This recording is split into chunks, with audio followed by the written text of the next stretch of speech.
mundong ito gusto natin ng pagbabago. Ikaw at ako may magagawa pa tayo sa... Nagbabalik po ang tulong ko, pasa mo. Muli po, magandang lalaki at babae po sa inyong lahat. Sa turo ko, pasa mo. Sasagutin natin ang tanong ng bayan. Ano ba ang mga dahilan kung bakit may korupsyon sa Pilipinas? Sa ating episode na, may pag-asa pa ba ang Pilipinas? Naku, tama-tama po. Nalalapit na naman po ang eleksyon. Ano na naman po ang gagawin natin? At ang salitang paulit-ulit natin nadinig, korupsyon, korupsyon, korupsyon. Siguro, para mas maintindihan natin mabuti, alamin muna natin, ano ba ang korupsyon? Okay, para masagot natin to. According to Wikipedia, may definition po siya na ginawa. Corruption is a form of dishonesty, criminal activity undertaken by a person or organization entrusted with a position of authority. Yan daw po ang korupsyon. At pwede daw po maganap ang korupsyon, yan, pwede daw po bribery, embezzlement, at kung ano-ano pa. And to most of you, alam nyo na to. Kaya pong pag-uusapan natin ngayon, bakit ba nangyayari itong mga bagay na to? Isa-isahin po natin ang mga dahilan. At ang pag-uusapan po natin siguro, some of them, hindi kayo mag-agree. But I want to share with you yung pananaw ko. At ang hiling ko po sa inyo, kung meron po kayong pananaw patungkol sa problemang ito, mag-comment lang po kayo dito sa video na to at hopefully, pagtulong-tulungan nating alamin, solusyonan ang problema ng bayan. Okay, simulan po natin. Bakit ba may korupsyon sa Pilipinas? Ito po ang sabi ng iba. Sir, dahil sa kahirapan, maraming tao kulang sa pera, napipilitan silang gumawa ng hindi tama. Lalo na daw po yung ibang mga empleyado ng gobyerno. So napipilitan silang gumawa ng mali. Yan daw ang problema. Iba na napipilitan tumanggap ng lagay habang nagtatrabaho. Kulang sa pera, kahirapan. Sabi ng mga iba, Sir, kaswapangan. Sir, ano yan? Ito yung mga taong mayaman na, may pera pa, gusto pa ng maraming pera. So hindi po kakulangan o kahirapan ang problema. Sobra na gusto pa ng mas marami. Yan ang kaswapangan. Pangatlo, katamaran. Sir, ano koneksyon ng katamaran? Ito po yung ayaw may storbo, kaya ang ginagawa nila, pag nahuli po sila ng mga pulis, traffic violation, naglalagay na lang. So yung mga pulis, tumatanggap tuloy kasi may naglalagay. Iba naman, mga government requirements. Dahil tinatamad na mag-asikaso, maglalagay na lang para mabilis po ang presoso ng mga bagay na to. So, yun po ang katamaran. Kakaintindihan tayo. Sir, ano naman po yung iba pa? Iba, ayaw pumila, ayaw mag-process. So, lagyan mo na lang para mabilis. Pang-apat po, kalakaran o kultura. Sir, ano po ito? Ito po yung makisama ka na lang. Ganyan talaga dito. Ibig sabihin, pagpasok ng bagong empleyado, may korupsyon na nangyayari, hindi naman sa kahirapan o kasapangan, kaya lang SOP, Standard Operating Procedure daw po yan. Makisama ka na lang. Kung hindi, naku, laki ng problema pag di ka nakisama. So, naging kultura na po yung problemang ito. Yun po ang sabi nila. Kalakaran yan. Panglima, kautusan. Sir, ano itong kautusan? Ay, naku, gawin mo yan. Kasi galing sa taas yan, sumunod ka na lang. Yan. May mga tao naman po, sila mismo hindi po korap. Ang problema yung mga taong nakakataas sa kanila, yun ang korap. So, napipilitan silang sumunod dahil kautusan. O, napansin niyo po, Sir, ano pa yung iba pang dahilan? Ito, maganda po. Kailangan sa susunod na eleksyon. Sir, ano koneksyon dito? Alam niyo po, marami na po ako nakakausap ng mga elected official. At kung minsan tinatanong ko, may korupsyon ba talaga sa gobyerno? Ay, meron po. Bakit? Bakit may mga mayor na matitino after a while, may korupsyon na rin ginagawa? Ito, sagot po ng iba. Sir, kasi naman po, laki ng problema. Sa susunod na eleksyon, kailangan namin ng perang pantakbo uli. Kailangan namin ng pera. Sabi ko, kuha.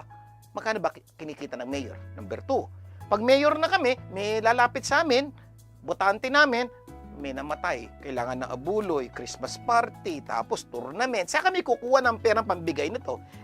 Kukunti lang naman po yung kinikita namin. So, kailangan kumanap kami ng pagkakakitaan. Doon po ang nagiging problema.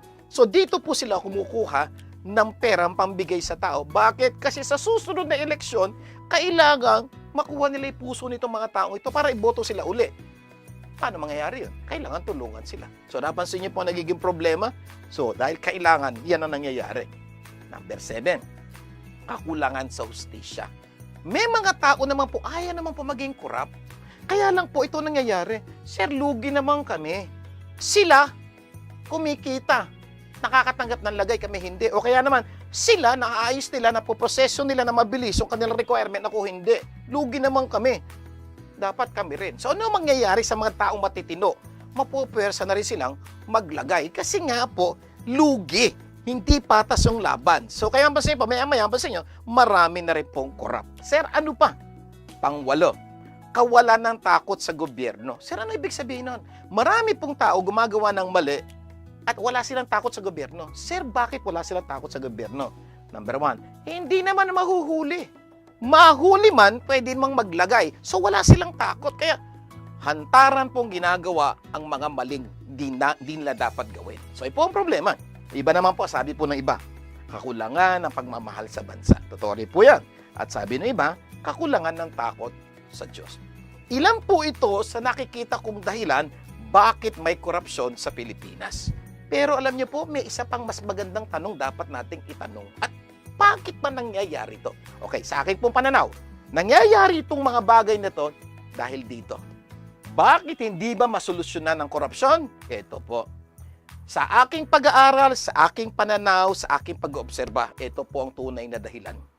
Dahil hindi na ipapatupad ang mga batas ng tama sa lahat ng oras. Dahil naniniwala po kung mapapatupad lang ang batas sa lahat ng oras, masusolusyonan po ang korupsyon. Bakit? Alam niyo po, ang mga Pilipino, masunurin naman yan eh.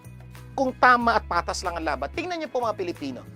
Pagdating sa ibang bansa at patas ang laban at may batas, sumusunod naman po tayo eh.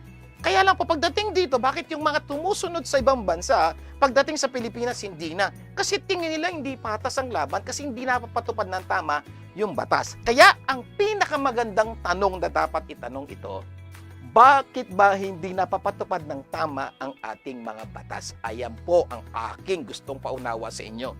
Iisa-isahin ko po ang dahilan. Okay? At ano mangyayari kung ipatutupad natin ang batas ng tama? Sasayin natin. Okay. Sabi nila, sir, kaya ako corrupt. Kahirapan eh. Just think about it. Kung ipatutupad ang batas at yung mahirap gumawa ng mali, makukulong. Gagawa ba ng kalokohan yan? So, pagpipilian niya lang, kahirapan o kulungan. Ano pipiliin na mahirap? Malamang, kahirapan na lang. Or, hintayin niya yung tulong ng bayan kasi marami naman pong batas ang gobyerno para tulungan sila. So, mababawasan ang corrupt at dahilan kahirapan.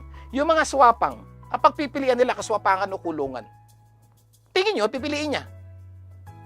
Yung mga tamad, tingin nyo, katamaran o kulungan. So, alam nila, makukulong sila pag ginawa nila yun. Hindi, susunod na lang sila sa batas. O, ito pa ho. Yung mga kalakaran, ay sa kultura na po ito. Mamimili po yan. Kalakaran o kulungan. So, sasabihin nila, ay susunod na lang ako sa batas kasi makukulong ako. O, ito pa. Itutusan po ako ng boss ko, mali. Ano gagawin ko? Mamimili ka. Sundin mo yung boss mo na mali o makulong ka. Napansin niyo po, binibigyan po natin sila ng ibang alternative. At there's a big possibility, ayaw nilang makulong. Kaya napaka-importante patupad ang batas. Ano pa? Kailangan sa susunod na eleksyon, hindi na po. Kasi pag kumuha sila ng pera, nag-corrupt yung mayor o yung mga tao niya, makukulong siya. So, mababawasan. Ano pa?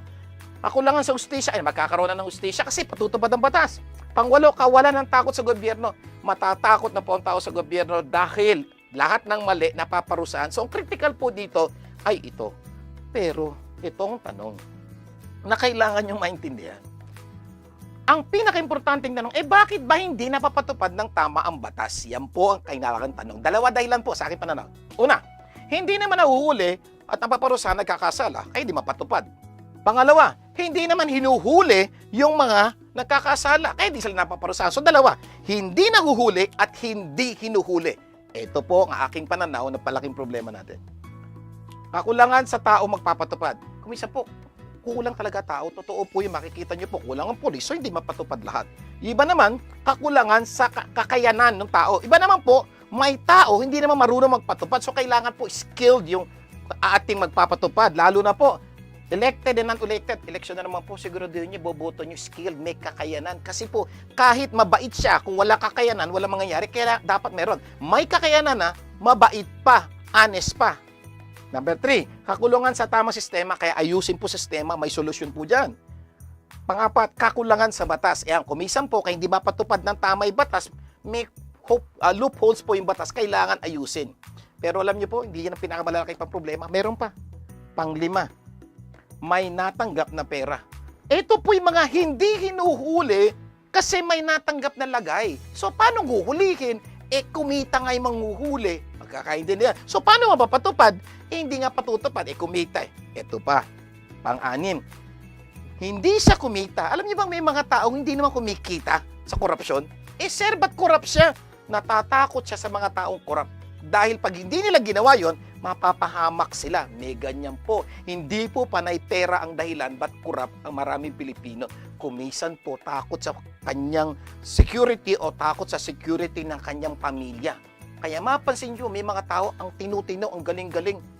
Pero po may mga pagkakataong gumagawa po ng desisyon na hindi niya dapat gawin. Bakit? Takot. At pampito po, utang na loob sa mga taong corrupt.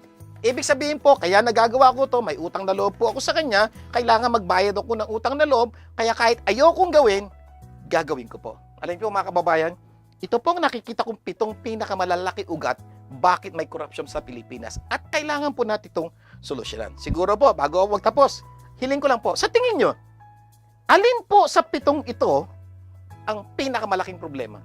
Or kung meron pa kayo ibang naiisip na problema, ano kaya yon?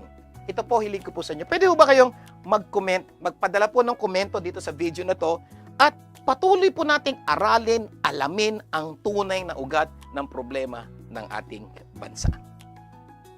Sana po nakatulong ang pinag-usapan po natin sa araw na to. At sa susunod na linggo, ito pag-usapan natin at samahan niyo po kami.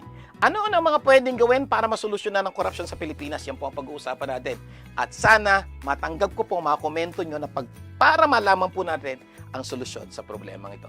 Muli po, ito po si Vic Garcia nagsasabing, tulong ko, pasa mo.